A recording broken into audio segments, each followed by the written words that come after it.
पाकिस्तान की किस्मत बदलने वाली है। क्या $6.5 ट्रिलियन मादनियात निकलने से पाकिस्तान एक तरक्की याफ्ता मुल्क बन जाएगा? $6.5 ट्रिलियन कोई मामूली रकम नहीं होती।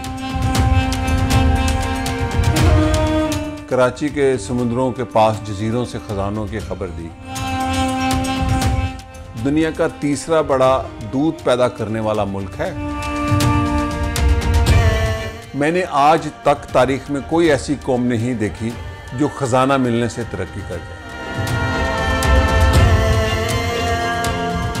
अस्सलाम वालेकुम, मैं हूं फर्रुख सुहेल गोइंदी अपने प्रोग्राम पॉलिटिकल कैनवस के साथ। पाकिस्तान में $6.5 ट्रिलियन की मादनियात निकलने की खबर हर ख़ास व आम तक पहुंची। पाकिस्तान के वज़ीर पेट्रोलियम मलिक मुसद्दक साहब ने खबर दी और फिर वज़ीर आज़म साहब और आर्मी चीफ जनाब आसिम मुनीर साहब ने भी कहा कि दुनिया की ताकतें आएँ और पाकिस्तान में छुपे ख़जानों को निकालें। और ये ख़बर ऐसी खुशी की लहर दौड़ गई है कि पाकिस्तान की किस्मत बदल जाएगी। $6.5 ट्रिलियन कोई मामूली रकम नहीं होती।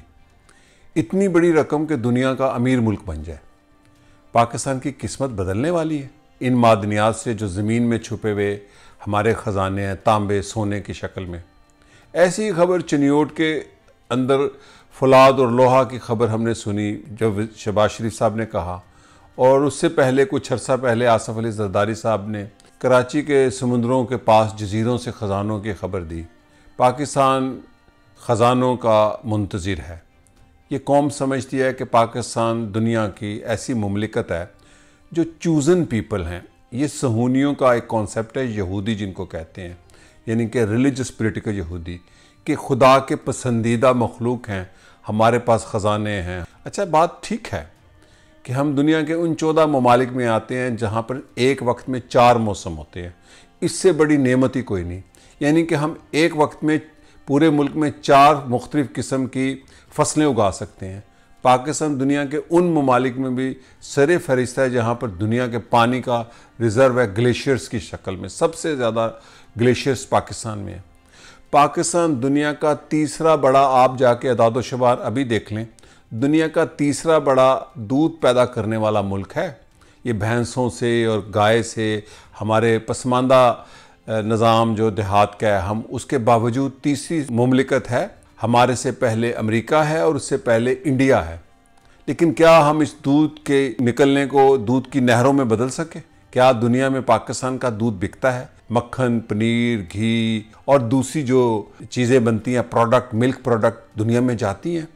आप कभी जाएं दुनिया में, आपको तुर्की की प्रोडक्ट मिलेंगी, इंडिया की मिलेंगी, चीन की मिलेंगी, अमेरिका की मिलेंगी, हॉलैंड की मिलेंगी, ऑस्ट्रेलिया की मिलेंगी। कहाँ है वो दूध की नहरें?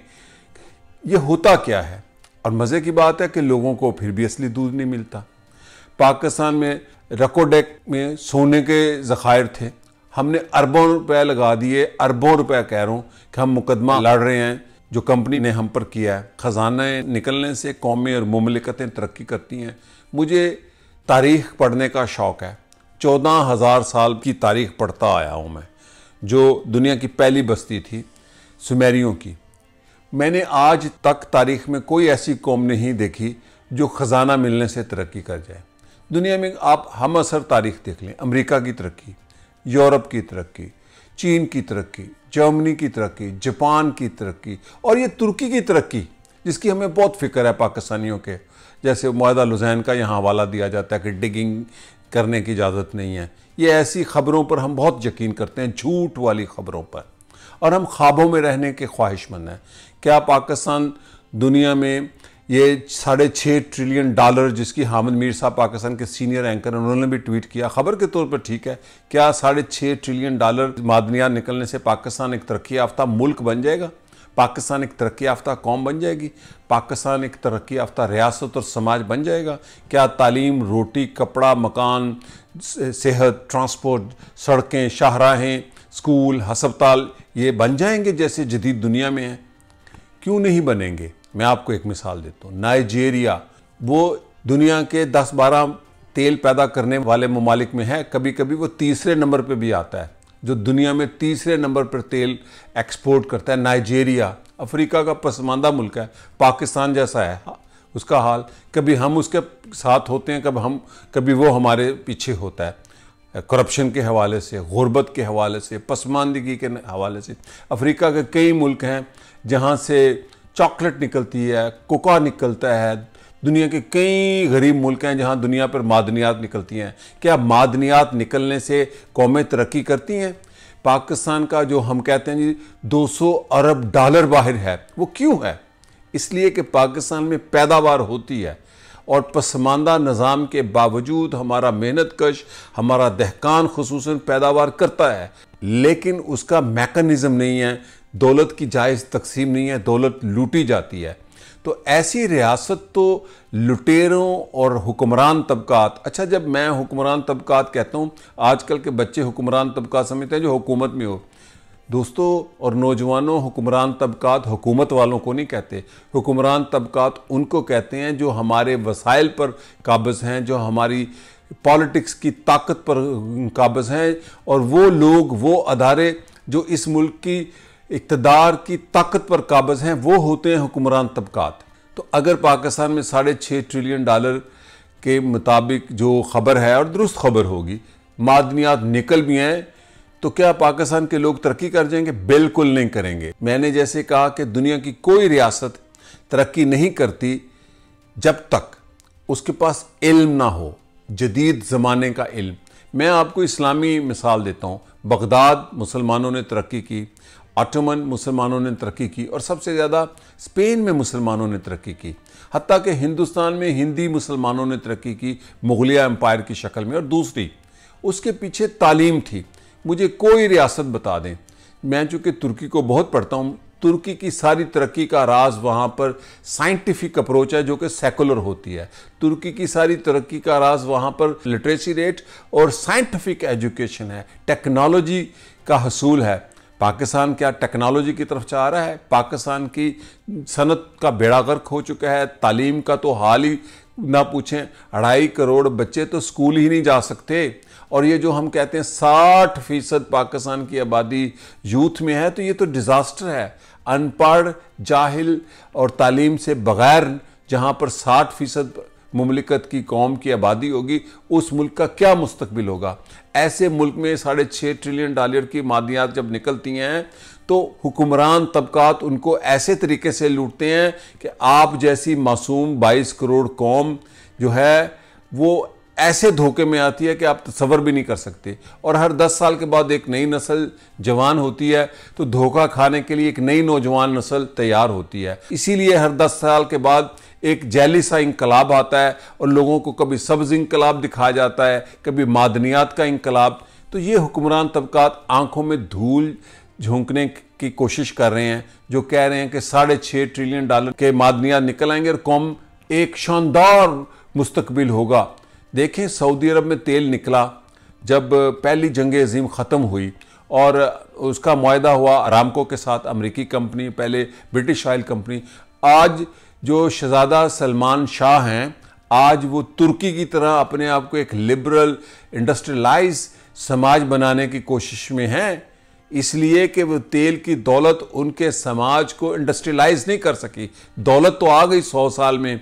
जो सऊदी अरब के मकामी बदुइन कौमें वहाँ और कबाइल आबाद थे, दौलत तो है, गुर्बत भी है, ये लोगों को कम पता है, लेकिन समाज इंडस्ट्रियलाइज नहीं हो सका। आज का वक्त इंडस्ट्रियलाइजेशन का है।